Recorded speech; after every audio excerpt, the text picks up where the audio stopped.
but we're excited for this webinar. This is a very pertinent topic, right? As we were just discussing, I'm personally working with foreign national investors, and as an agent here in South Florida is like, hey, how do we make this happen, right? I have a foreign investor, they want to take advantage of getting a loan, so we have Scott Dillingham here with LendCity that's going to be walking us through that process and going through this.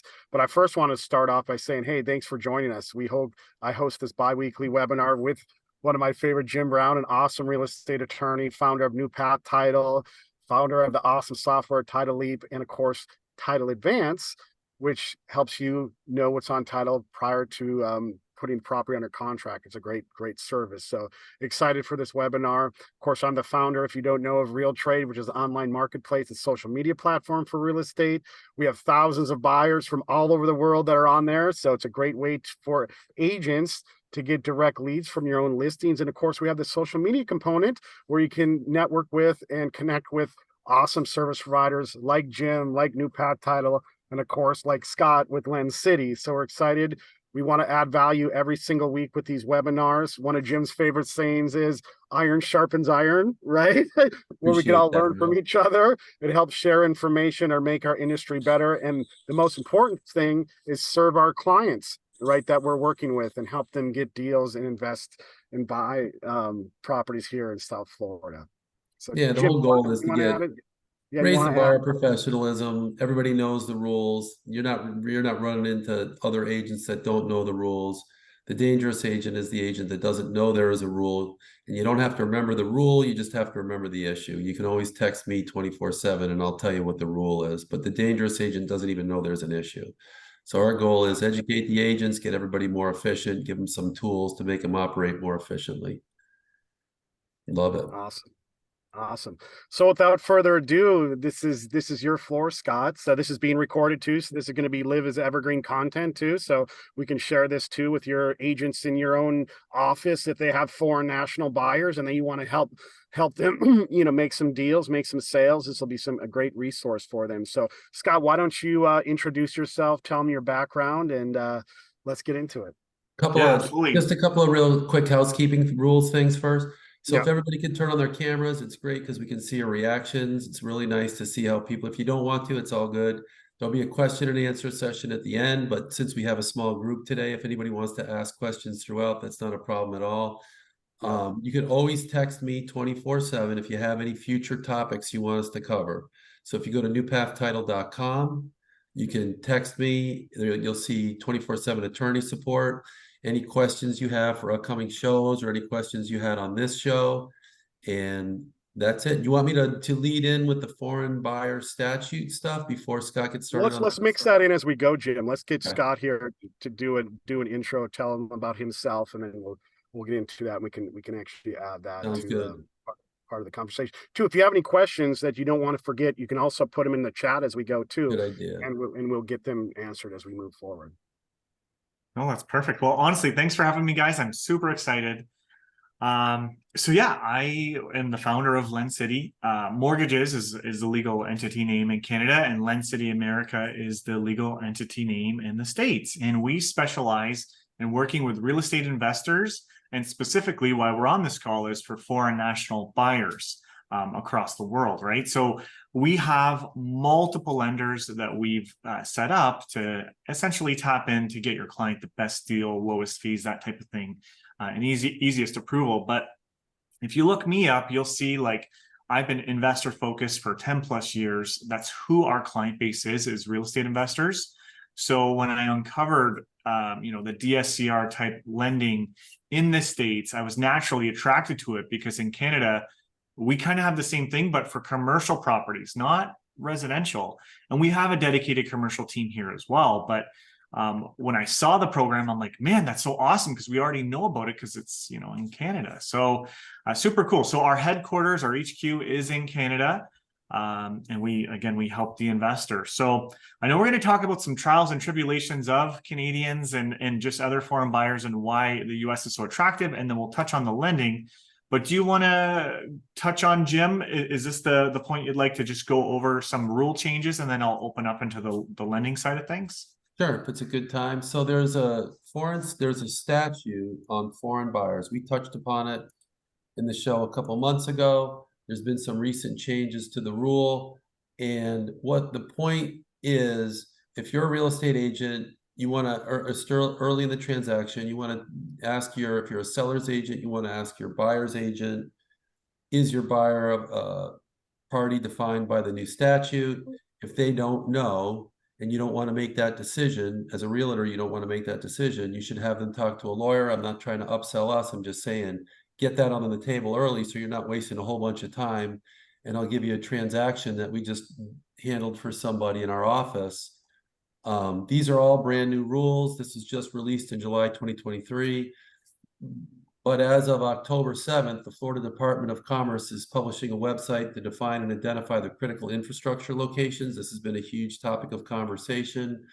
FREC is publishing a proposed affidavit for buyers to sign at closing, but this may or may not be sufficient to the title agent. That's up to the title agent. That has no bearing on whether or not they're foreign or not. If you're not defined as a foreign buyer, if you are defined as a foreign buyer, the Florida Department of Commerce is developing a registration ledger.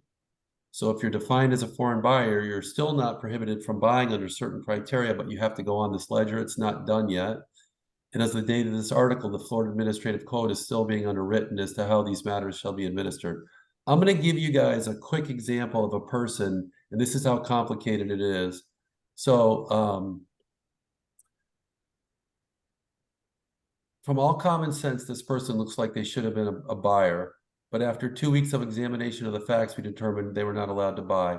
A buyer from China was in the US from 2010 to 2017 on school visas, got their graduate degree, went back to China a couple times, came back and forth to the US, finally got married in the US to a Chinese national. They rented outside of Florida, now wanted to buy in Florida.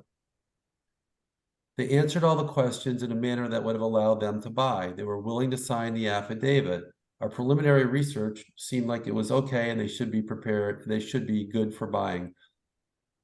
But when we reviewed their US residency application, we found the wife several years ago had elected that she had been a member of the Communist Party. That threw her into another category of the evaluation. And they had a US residency status that was expiring shortly before the closing date, and that threw them into another category, which made them a prohibited buyer. So my point is, don't try to evaluate these things yourselves, and you want to not discriminate, because there are testers out there that are testing for discrimination. You just want to make sure if you're a seller's agent, you're asking all your buyer's agents, hey, is your buyer a qualified US buyer and not unlawful under the Florida statute? You just do that to everybody via email. And then if you're a buyer's agent, you want to ask your buyer, hey, you guys are going to tell your buyer you're going to have to sign an affidavit at closing. Make sure you're not a foreign buyer as defined by the new statute. And here's a summary of the new statute. Chapter 692 limits the sale or ownership of property by certain buyers who are associated with foreign countries, namely the People's Republic of China, the Russian Federation, the Islamic Republic of Iran, the Democratic Republic of Korea, the Republic of Cuba, the Venezuelan regime of Nicolas Maduro, the Syrian Arab Republic, and then they have a whole bunch of other elections under the statute that's not described in the contract. So the sellers can't knowingly sell and the buyers can't knowingly buy if they're in violation of these rules. So as an agent, you just want to establish early in the transaction that your buyer is not one of those people. All right, Scott, having given that as a backdrop. He just went into the complicated part of the cold chilling. Let's get to the business of who we can do business with and how we're going to make these deals happen. Let's make For I'm just sure. gonna, can I ask a quick question, Jim? How about if you feel your seller might fall into that? Like, like if I have someone from China who is looking to sell. Your seller can fall into that category. That's not a problem. So if you're a seller and you fall into that category today, there's nothing you have to do. But if you're working with an agent, you don't want to do what happened in the transaction that I just described to you. The realtor I do a podcast to a group up in North County on Friday mornings, and the realtor heard me talk about the new foreign buyer rules. She contacted me and she said, we have a foreign buyer. We've been working with them for months. And then several weeks of our analysis later, because they were very slow in forthcoming with the documents we needed to evaluate them, the realtor had about 6 months into it and they had to abort the mission because they couldn't buy in Florida. Point is, you just want to make sure early, have that painful conversation, get it out in the open. If they are foreign buyers, move on to another buyer. Foreign Very buyers few that people are are from going to China or Russia or Iran. very few people are going to fall into the category of actually precluded foreign buyers. And I would say to you that a real foreign buyer that the law is trying to weed out, they're going to know how to get around it. And they're just going to use a straw person anyways. Yeah. You just don't want to fall victim like this agent did to somebody who is in fact a foreign buyer. Absolutely. If Awesome, Scott. if I'm a real foreign buyer and I have evil designs to buy in Florida, I'm going to go find a straw person to stand in as my buy side, and you'll never catch me anyways. Good point. All right, Scott, with that said, let's get into the good foreign buyers, right? The Canadians. Yes. Let's get into the European buyers, right? Brazilian buyers, have a lot of Brazilian buyers here in the States, a lot of South Americans. So let's get into that. Yep, absolutely. So currently, right, we can work with all foreign buyers. But I know Canadians do encompass one of the largest population groups of foreign buyers. And I believe that's going to increase. So I'm going to shed some light on what's sort of happening in Canada for investors. And then we'll touch on the lending, just so you can kind of see like what's happening behind the scenes here. But in Canada, and you know, Elizabeth on the call here, she even had a great example of a challenge that's happened to her. But in Canada, there's a couple problems. So if you want to evict a tenant, let's say, for whatever reason, right, non-payment of rent, or you need to occupy the property, right now it takes about 8 months to get them out. The process in the States is so much faster and so much easier. Now that can be extended because the tenant can dispute something you're saying, and then you've got to reconvene and provide proof, and that just can keep going on and on. And one of my customers, so Elizabeth actually mentioned it took her 18 months to get out her tenant. I have a client currently who it's still been 24 months, so 2 whole years, and a non-paying tenant is still not out of the property. In fact, there was even quite controversial, a politician for Ontario that leads Ontario that even publicly stated during COVID, don't pay your rent. There's nothing they can do about it. So it's just terrible. So you've got that going on as one thing. Then you've got the rising interest rates. Now, everybody has rising interest rates, okay? So that's not really the challenge. I mean, it is what it is. But the problem is in Canada is they control how much rent you can increase your property. So in Ontario, which is the most populous province in Canada, you can only increase your rents 1.5%. So if you rent for $1,000 a month a unit, I can only add $15 a month to that after they've been there for a whole year. So with the rates and all that going up, what's happening is a lot of investors are in a negative cash flow position, right? And you can't operate a business at a loss. So they're wanting to sell these properties and either get out of real estate investing altogether, or they look to countries like the States. So we're seeing a lot of demand from that. And that's why, you know, as a business, we're like, okay, well, we're set up because I am dual citizen. So we're set up. We could just, you know, lend over there to foreign buyers. So we got that lending platform set up. So that's kind of how we came to be, is from the trials and tribulations of the Canadian investor that are looking for other options.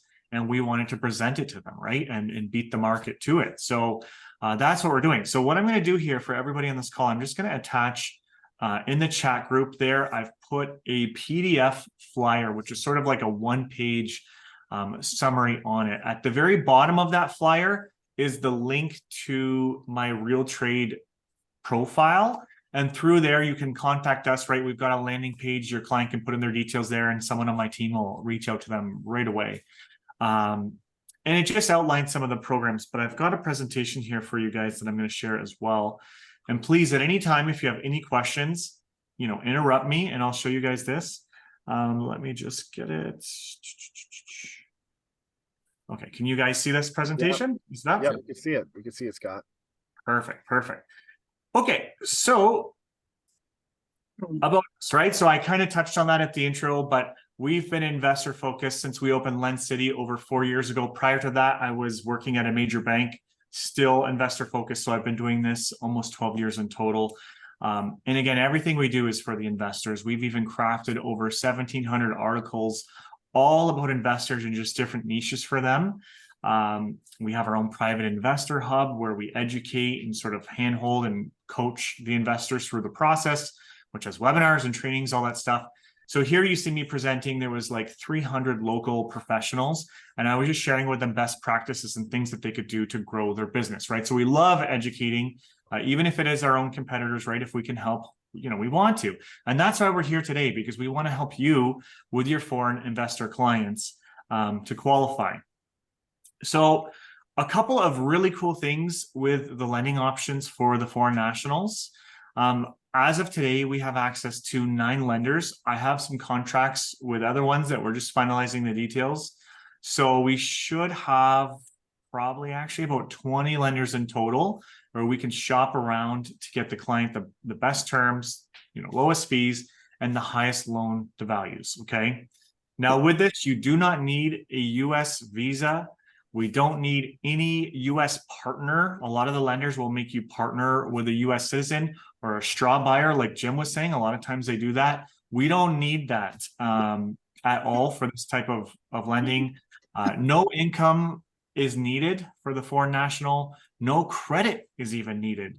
Okay, now for Canadians exclusively, we have the ability to coordinate the deal on both sides, because sometimes people are tapping into their equity on one property to purchase another one. So if that's the case and they're working with us on the Canadian side of things, we can really streamline the process and match up the closing dates and things like that. So it works really nicely. And then obviously this is for unlimited rental properties. Now, I do want to touch on here that you might have somebody who wants to buy like their own primary residence or their own. What do you mean by unlimited rental properties? You mean they can do as many as they want to do? Yeah. Are these absolutely. what commonly referred to as DSR loans, debt service ratio loans? Yes. Yes, that's exactly what it is. But people on the call here, you might have foreign nationals that want to buy like a second home, right? In that case, this lending that I'm presenting to you is not going to be an option for them. This is only for investment properties. But for those people, I will still work with you and help get the solution. So for an example, right, the bank that I first started at, they'll provide a Canadian a mortgage in the States for their secondary cottage. They don't do anything in the corporate name or anything like that. The downside to that approach is they do look at your debts in your country. So it doesn't matter if they're from Brazil, right? And Brazil's lending them on a primary residence in the States. They're still gonna, from your home country, if they're providing you the lending, they're gonna factor in all the debts that they have in that home country. So that might not work, right? Because you guys know, right? Rates are high, inflation's high, everything costs way more than it used to. So a lot of clients are maxed out based on their debt ratios, so they can't do that. But regardless, if you have a buyer in that niche and you want some help, we have a ton of lenders already, even though they're outside of us, that we can refer you to and connect you with. So your foreign buyer's transaction will be a success, okay? But specifically what I have here, like Jim said, is the DSCR loans, which is based on cash flow, and it's for the rental properties.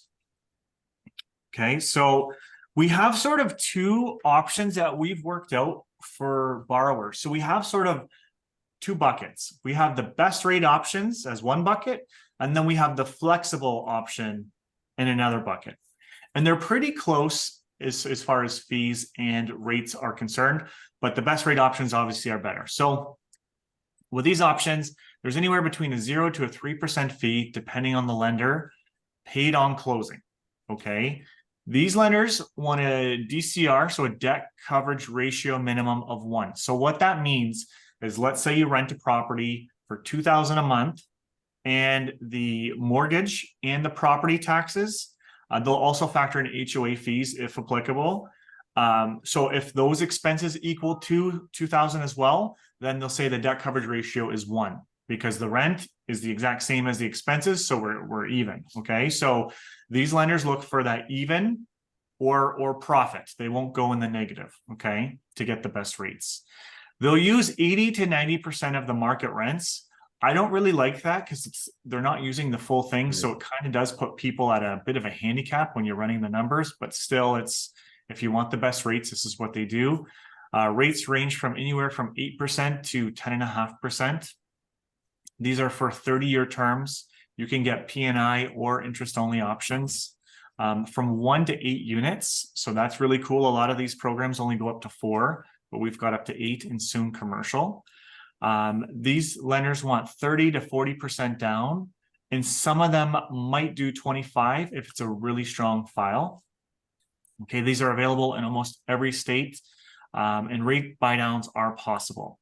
So there's some things that can affect the rate. I've listed them below, right? So if the debt coverage ratio is under 1.1, I mentioned 1's the minimum, but if it's under the 1.1, then they charge a bit of a premium on the rate.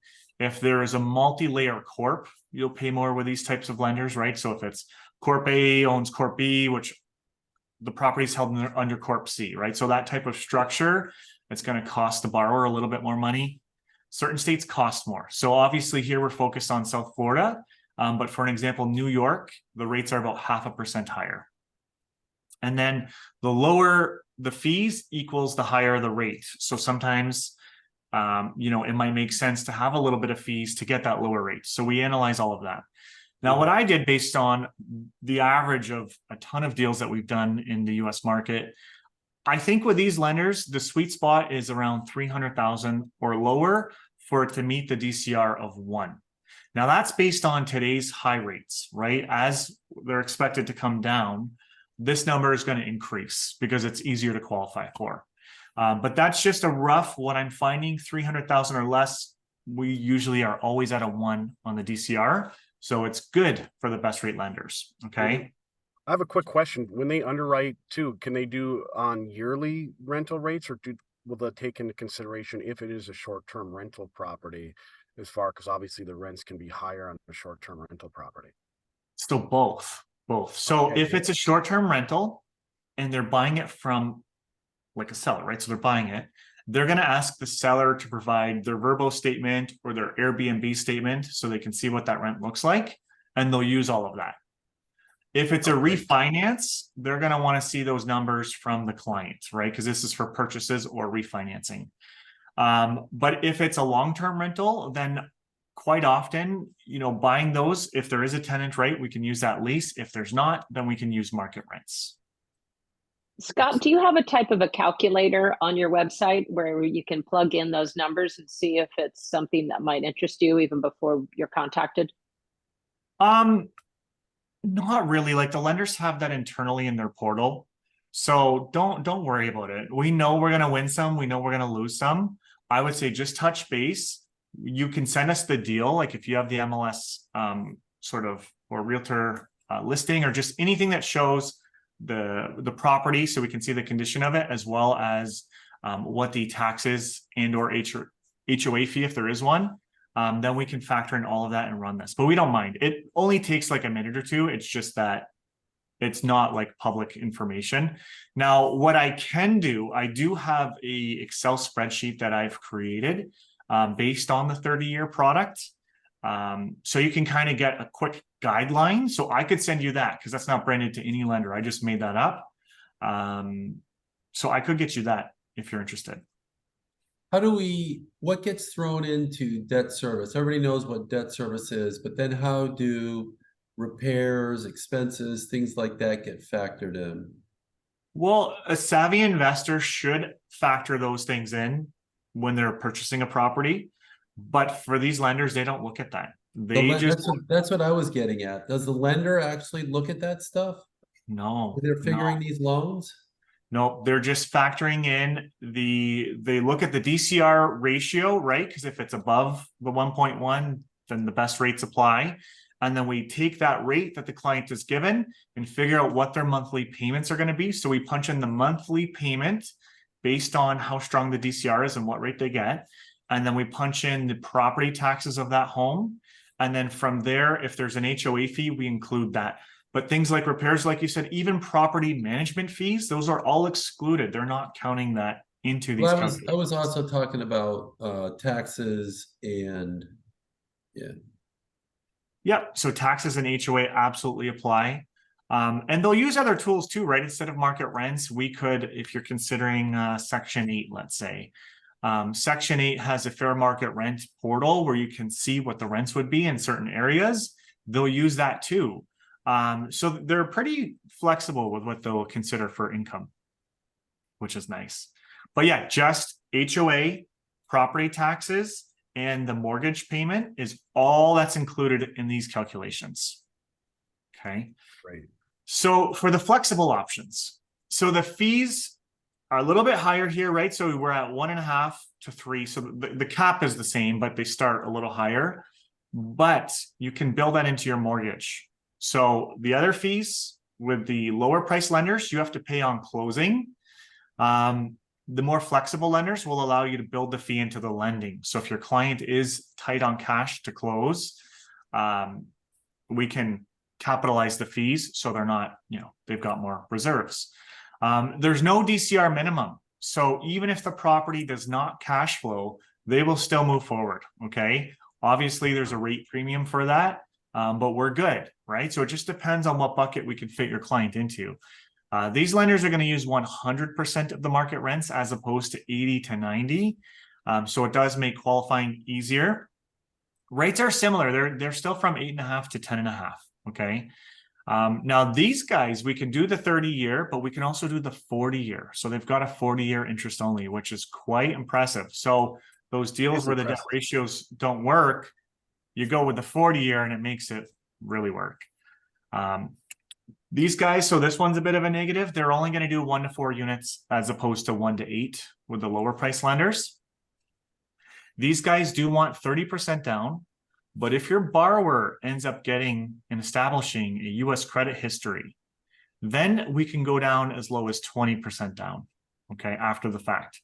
And all they require, they want the client to have the lending product with these guys for 1 year, plus one other credit facility, and it doesn't matter how long it's been open or what it is. So quite often, like a secured credit card is probably the easiest way because it's guaranteed, right? You give them the cash, you get the credit card. So if they can do that, right, then they get their FICO score. And then as that goes up, the pricing and the loan to value is reflected in that. So this is really cool for those that want to do multiple transactions down the road. So they're just getting in on terms that are, they're fair, but they're not the best. But once they establish their US credit history, then they can get really good terms. We had one quick question here. Just want to interrupt you, Jeff. Yeah. Yes. Is it in the debt service ratio? Is the home insurance considered? No. Wow. Okay. That's excellent. Yeah, it's pretty cool. Yeah, it's super cool. So again, this product is almost available in every state, almost every state. I think it just excludes North and South Dakota for some reason. I don't know why, but this lender doesn't partner there. We don't have too many agents selling property in North Dakota. That's a good thing. Yeah, so they avoid there. And then rate buy downs are also possible. And in this case, how much can they buy down? Because like here, most lenders here in the States, you can buy down, I think, 2 points. Is that the maximum? Yeah, so it's usually 1 to 1.5 is what I see on this type of lending. Okay. So maybe not as flexible as what a US citizen would get, but still, I mean, it's still nice. So things that affect the rates with the flexible lenders is obviously DCRs under 1, you're going to have a higher rate. Same thing, certain states cost more, and the lower the fee, the higher the rate. So that's kind of how they do it. Now, what I've done on here is you see the $400,000. Was your other card that you showed us, was that amortized or non-am? Yeah, this is based on interest only, the 300. So all of the products that we're talking about are interest only? You can get amortized if you like. a lot of investors, just from Right. me working with them, they prefer the interest only option. They don't Yeah. have any plans to pay off the debt. They want to reinvest their capital and buy more. So that's why we talk about that. But absolutely, if you're the investor and you want to pay it off, we can amortize any of these. And they'll do 30-year interest onlys. Yes. Wow.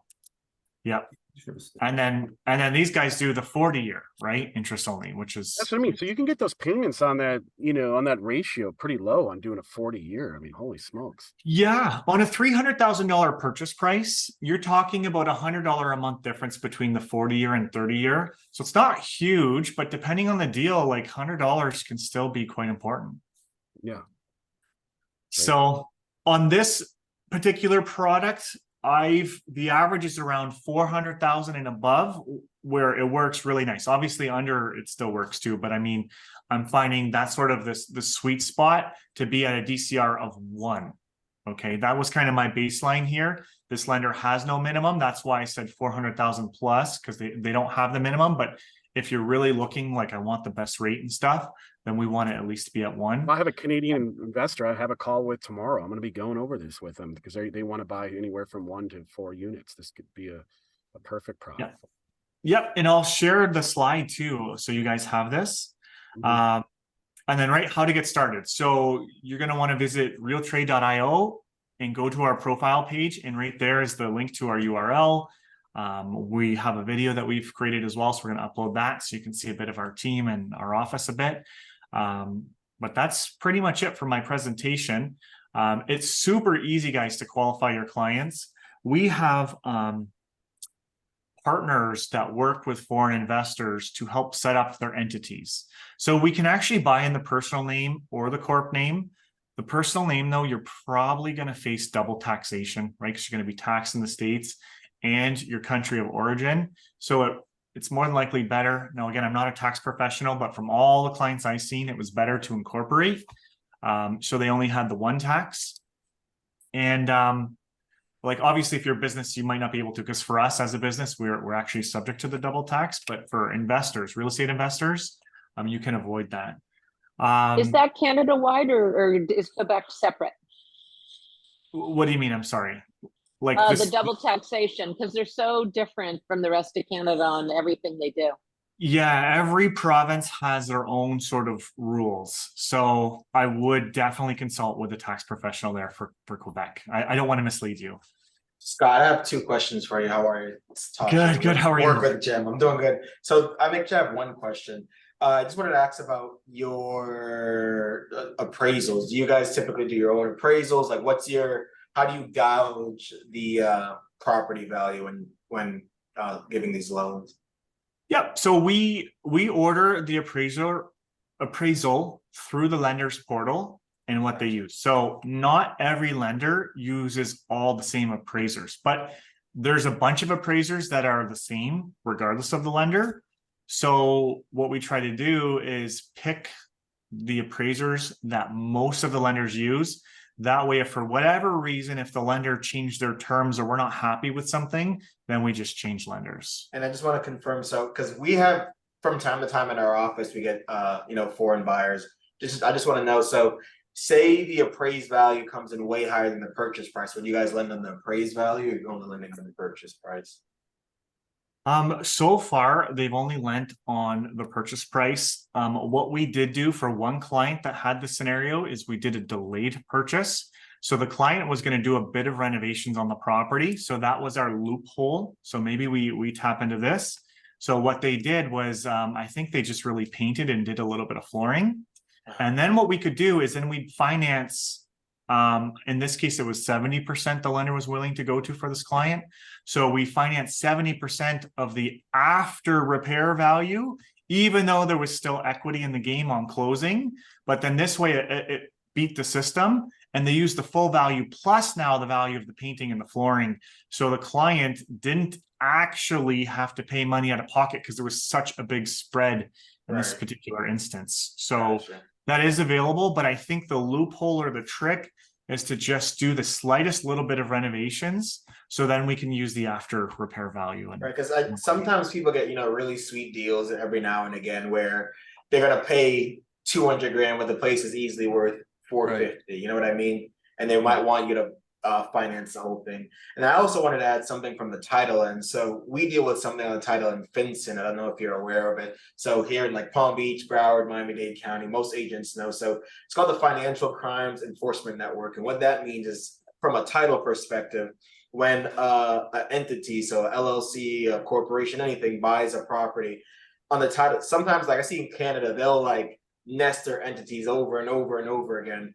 From the title end, we have to report how the money came in, as well as like provide documentation to the government with like your passport or your photo ID and things of that nature. So that's always something that agents, let your clients, sometimes people don't want anyone to know who they are, but nowadays, I think it's over 300 grand, you have to disclose that information. For sure. And I think specifically for the Canadian buyers, who I could touch on most because I'm here, the regulations that we have in Canada are much tougher than the States. So for a Canadian buyer, they understand that. And I think you won't have those problems with them.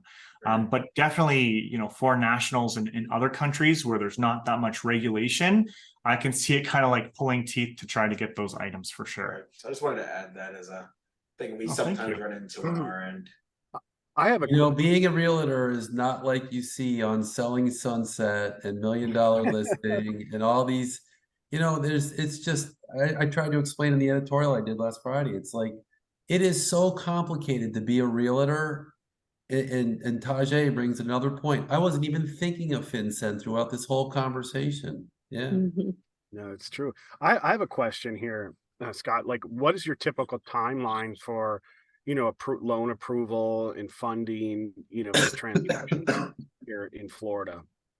Yeah, no, that's a great question. So we always try to get the client to first set up their entity and then get their EIN number.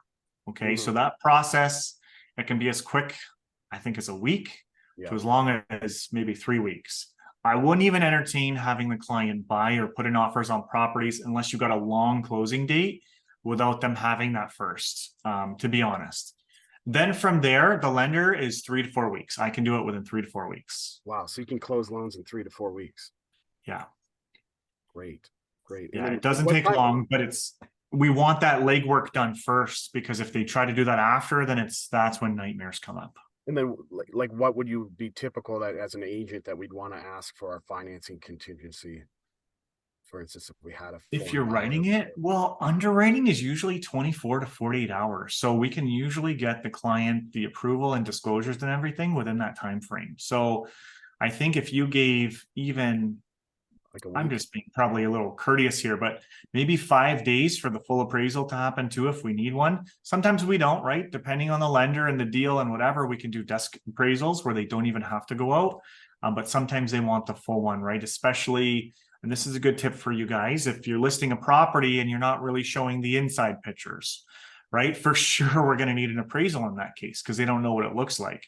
But if you put up good pictures, then a lot of times we can avoid those appraisals. So I think 3 to 5 days, I think, is very smooth sailing to get everything done that would have to get done.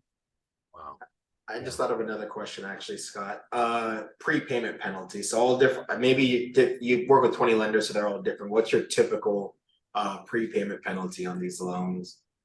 Yeah, so the average is open after 3 or open after 5. Those are the two things. Okay. Gotcha.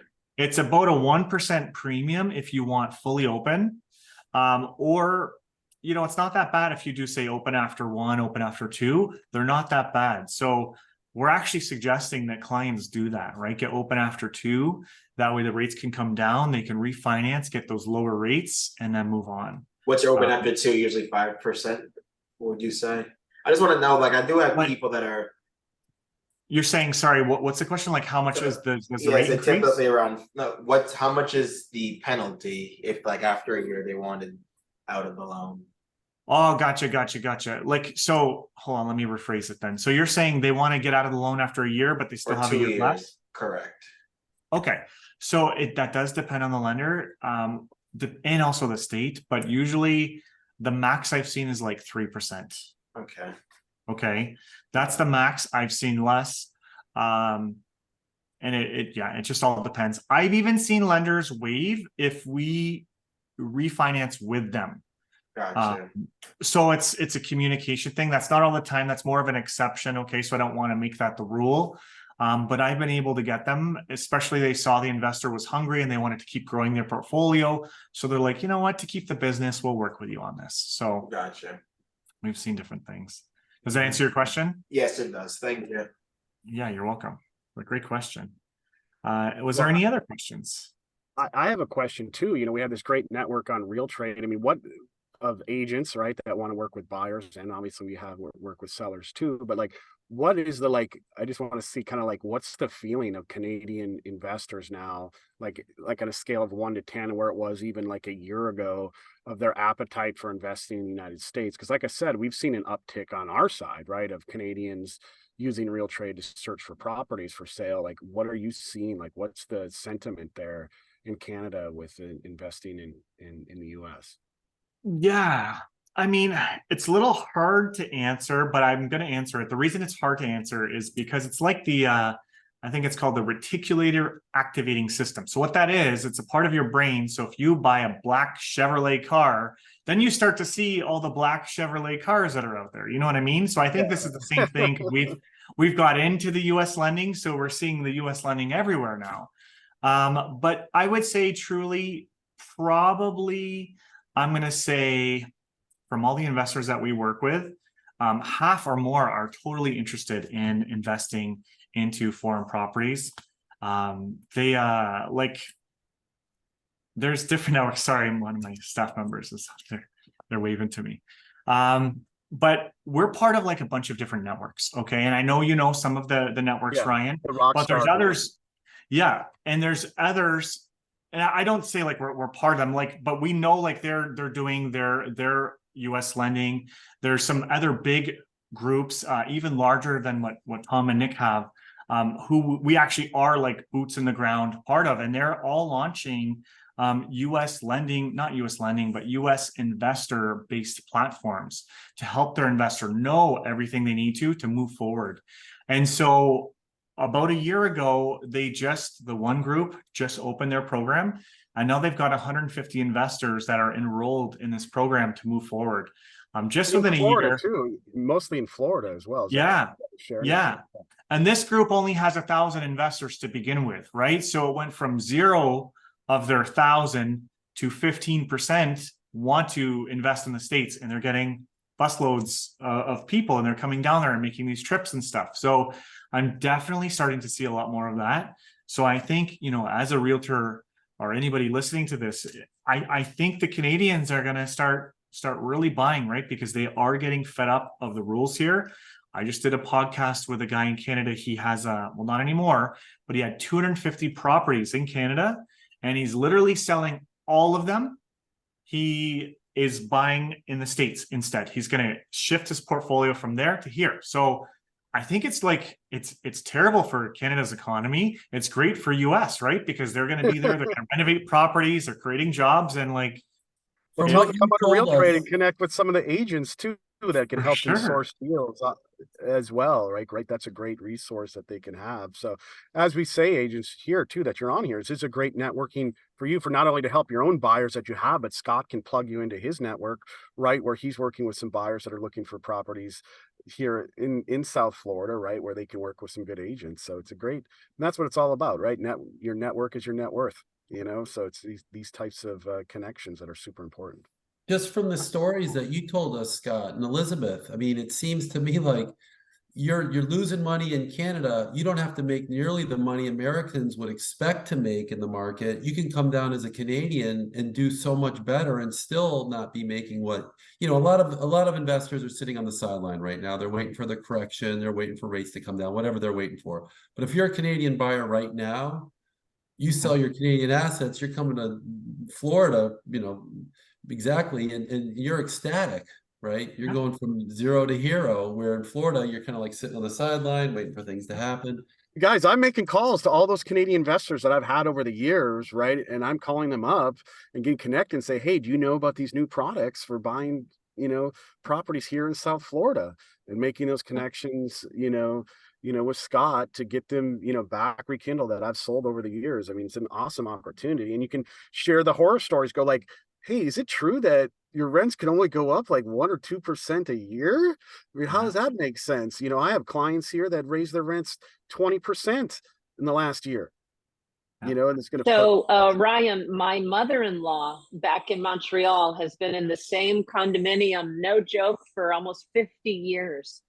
The people all around her pay around $1,600 and she pays around $500. Yeah. And there's nothing the investor can do. There's nothing they can do except for kill her. That's it. It's almost like homesteading your rent. It's like homesteading your rent where it can go up versus, here in this, versus a property owner, you're protected, right? Where they can only raise your taxes. Right. So we've tried to get her to move and she won't move. It's a humble apartment. And we're like, then you can find something better. She's like, I will never find this rent again. And she's right. There's nowhere nice. And it's a 2-bedroom, by the way, in Montreal. It sounds like some properly placed, kind of relatively clever, but not super clever social media participation in some Canadian investor groups or things like that. With some basic illustrations, just showing the opportunities. But my other question is, well, yeah, I mean, it seems so obvious, right? Drumming up out of state buyers to come to Florida, and certainly they're not precluded by the foreign buyer rules that DeSantis recently enacted. And what I would recommend for all of you guys, I'm sorry, I don't want to interrupt you. No, go ahead.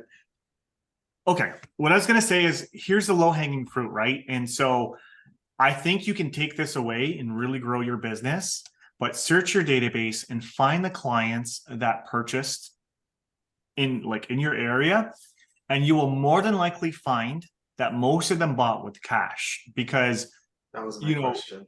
Being dual citizen, I see these programs, and here's the thing, it's so funny. In the States, it's called foreign nationals, okay?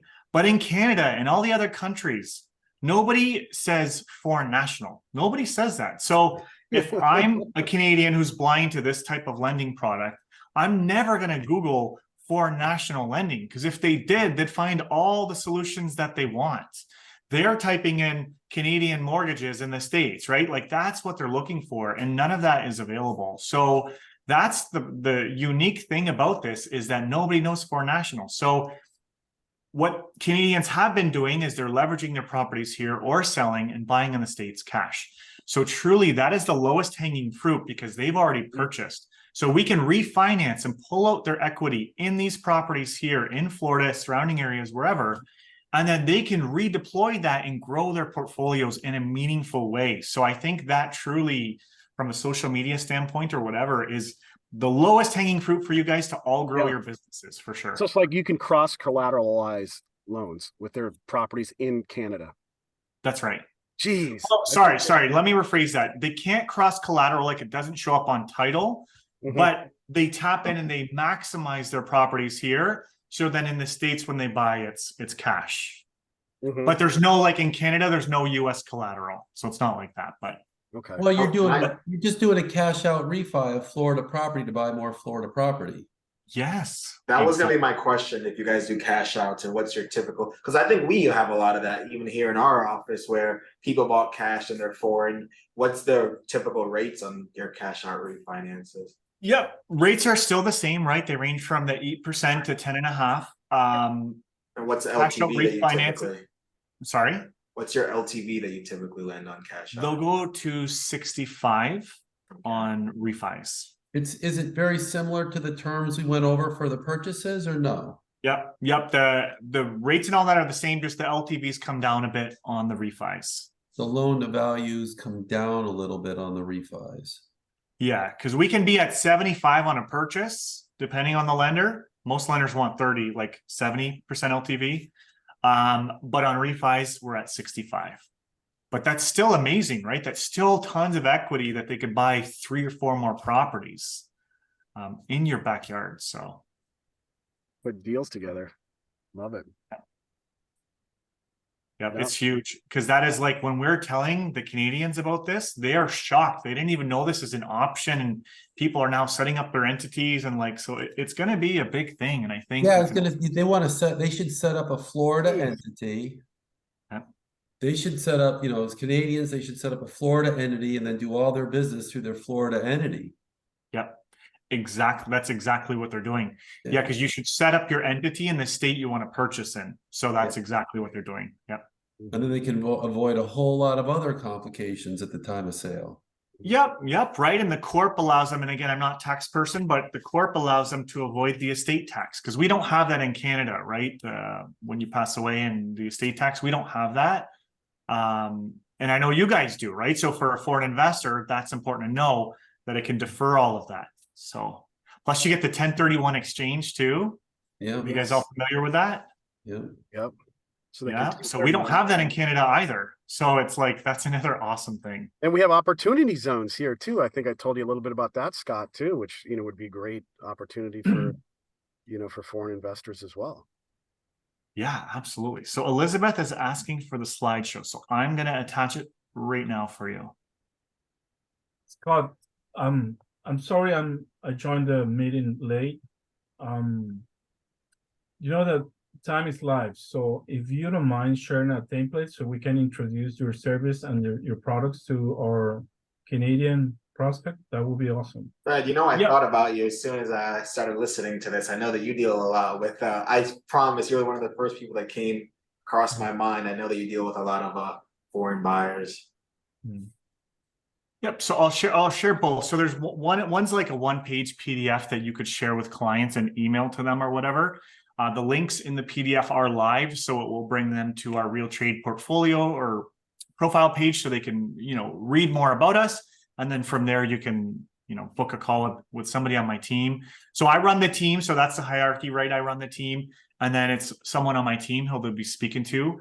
We have a team of 20 so far and growing. But they're all educated on this and everything. But yeah, it's a really, really cool program. And again, it is for any foreigners. Obviously, you just have to be careful. I know you missed the beginning of the call and Jim was stating that there's a few nationalities that are now excluded from purchasing. And I took a screenshot. So what I'll do, since you're coming late, I'll attach that screenshot here. Yeah. Frederico, it's the paragraph right above the signature line on the new contract on the new FARVAR form after July. We just briefly talked about a complicated case we did recently in the office for a buyer who looks like he should have been a qualified buyer, but was unqualified after we did the whole analysis. I look forward to see the posting of the video recording today. So no worries, I'll review it online. Thank you so much. Perfect. Thank you as well. Was there any other questions? No, this is great timing. We're here at 3 minutes to 11. You did everything perfect on time there, Scott. We appreciate it. Yeah, you just want to wrap it up, Jim? You want to talk a little quick bit about Title Leap and New Path Title and Title Advance? Yeah, and I wanted to say, I know I flew through the whole foreign buyer statute really quickly at the beginning. You guys, don't freak out about it. Just bring it to the attention of your buyer early in the transaction, or if you're the seller's agent, bring it to the attention of the buyer's agent early in the transaction. As far as title advance, I would love to write some title advances for you guys. We're having tremendous success. A couple of agents on this podcast thanked me over the course of the weekend for making this product available. If you go to titleadvance.io, you're going to be able to get your free title advance report. We are seeing some titles come back that have complications. And so we are adding another feature at the bottom of Title Advance where you'll be able to order a title search, a title insurance commitment. So suppose you order a title advance, there's title problems. We can solve those problems and we'll have a commitment. You can order the commitment, and whatever the commitment costs, we will reimburse to you at the closing. So Elizabeth's going out on a showing. She's going on a listing appointment. She gets her title advance. She sees there are complications in title. She can go right to titleadvance.io or New Path Title and order a title search, title insurance commitment. That'll be our roadmap to fix the title issues. She could either fix them herself and we can coach her through it, or we can fix it for her. And then at closing, she'll get back the $175 for her title insurance commitment. We'll credit it back to her. So the whole What's the thing is turnaround title? What's the turnaround time for that, Jim? Usually the 24 title, to 48 hours, we can get a commitment back. For an Okay. actual commitment, a title advance, same thing, 24 to 48 hours. We try to get it quicker. yeah, the Are, title does that advances. also look at liens and permits and stuff, or? So the title advance is going to look at the liens that are available in the portals that are commonly available. The title advance is going to look at the title issues that are recorded in the public record. It's going to pick up the mortgages. It's going to pick up the things like that. So as equities get tight and you're going on listing appointments, if you're walking into a situation where your seller doesn't know they have a second mortgage or doesn't think that that second mortgage or that equity line, right? Home equity line of credit. How many sellers don't believe that doesn't have to be paid off at closing? You'll walk into your listing appointment having that knowledge. You'll also be able, as a buyer's agent, to get your title advance and make sure you're making offers on properties that can actually close. So we've talked about this a lot. MV realty liens, PACE mortgage, PACE Y-Green and PACE liens and things like that. Sellers don't realize they have to be paid off at closing. So that's what your title advance is going to return to you. They're usually getting out in a couple of hours. We're going to get them out quicker and then in the couple months down the road, but they're usually getting out in a few hours or sometimes a little quicker. The title insurance commitment is the actual roadmap we use as title agents. So if your title advance is junked up and it has issues, we're going to let you know, hey, Elizabeth, this thing is loaded up with issues. Best thing to do is order a title insurance commitment. You'd go back, you'd order it, we'll get it back to you, like Tajay said, within a day or two. That is the actual roadmap that we use to close the file. So once you get your title To insurance. answer your question though, Elizabeth, the commitment will not tell you about municipality liens and things of that nature. You'd have to get a lien search in order to. No, if it's a lien, so if you have a code violation, sorry, Taj, but if you have a code violation that results in a lien, yes, that will show up on title. But if you have a code violation that is not a lien yet, that won't show up on title. That'll show up on a municipal lien search report. So think of it like this. You have long grass and the property has long grass in the front yard and abandoned cars, right? Somebody puts a notice of violation on the house, that will not show up in a title report. But if they put the notice of violation on the house and a court date, and you don't show up for your court date, and you don't clear up the violation, that will result in a lien. That'll then show up on the title advance and will show up on a title insurance commitment. A title advance is a quick summary of what's going on that we offer to you for free so you can conduct your listings and your offers more efficiently. The title insurance commitment is the actual roadmap we use to clear up the problems if you see them, if there are problems discovered. Awesome. And then to take it one degree a little bit more complicated, in your title advance report, the free title advance report, we do take a look at the municipal lien, the open permits and the code violations and things like that. All right. Hope that's clear. If anybody has any questions, don't hesitate to raise your hand. I do have a testimony, and I'm very grateful because the case that you just described just happened to me in a new listing, and you guys make me look like a hero, like a superhero. Yeah, we were able to negotiate with the city, the lien. They reduced the lien from 178,000 to 500. So, what? Yeah. What? Yeah. Frederico, are you looking for a job? Wait, almost $200,000 to $500? Yeah, because it's a senior citizen, so they understand. So I did nothing. I was just lucky. I did my job. So Frederico, here's what you did. You weren't lucky. You presented the facts, right? There's two issues you can argue on, the facts and the law. And if the law is you can't have high grass and you can't have abandoned cars, you're in violation of the law. But we had a case recently where you had a divorce and the wife got the property and the husband got some cash. But when the wife went to sell the property, little did she know, many years later after the divorce, that there was an ongoing violation that had never been cleaned up for tall grass and abandoned cars. And the violation had run up to like $276,000 or Wow. $376,000. It was in Sunshine right in Flamingo Park. So the wife goes to sell, and the judge is looking at the facts and like, this is so not equitable. The husband commits this violation 1,000,000 years ago, and now the wife needs to sell the house. The ex-wife needs to sell the house so she can live for the rest of her life. And we got the thing whittled way back, arguing on the facts, not the law. They were clearly in violation of the law. So Federico, you weren't lucky.